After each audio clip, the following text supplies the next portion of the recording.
name is Lefifi Tladi. I'm born, bred, and buttered in South Africa since 1949, and I'm not only a painter, I write quite a lot of poetry, and not only writing poetry, I also write a lot of proverbs, and not only proverbs. Actually, I think I'm the only person that writes palindromes in my language. And that's why my most important hobby is thinking. I don't work with inspiration. Inspiration is for amateurs because you see, inspiration is when you wait for some supernatural forces to inform your creativity. I have it in me, not inspired based, I'm perspiration based.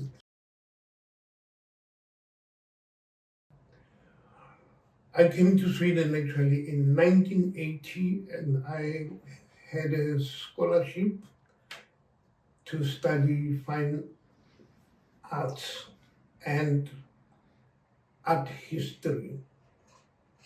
And it was quite interesting actually how I got the scholarship. I had an exhibition in Botswana called Musima Makaela Tup, which actually means in my language, things of spiritual value cannot be measured by material standards. That was the title of my exhibition.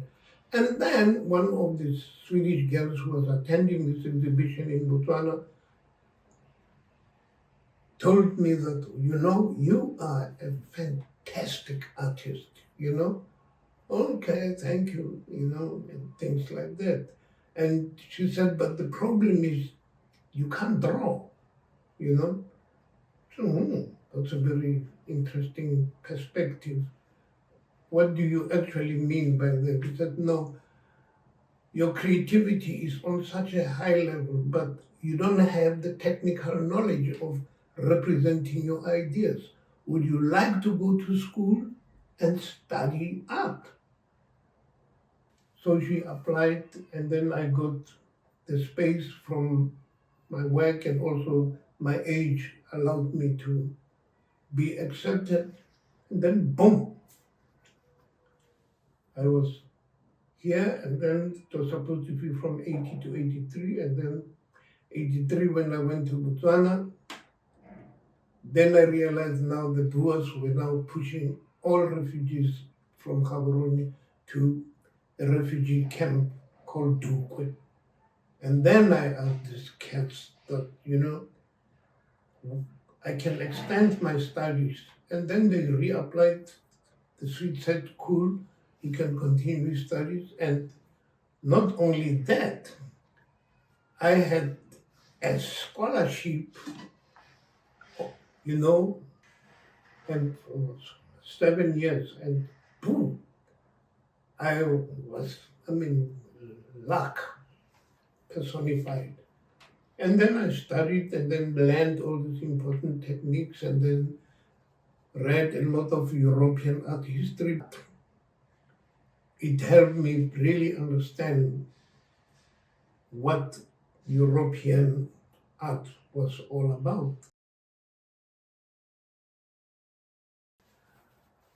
A friend of mine, elder brother, who's late now, J.K. Mazibuko, said, oh, you're an artist, I have a friend who has a studio on Group Makagata, things like that.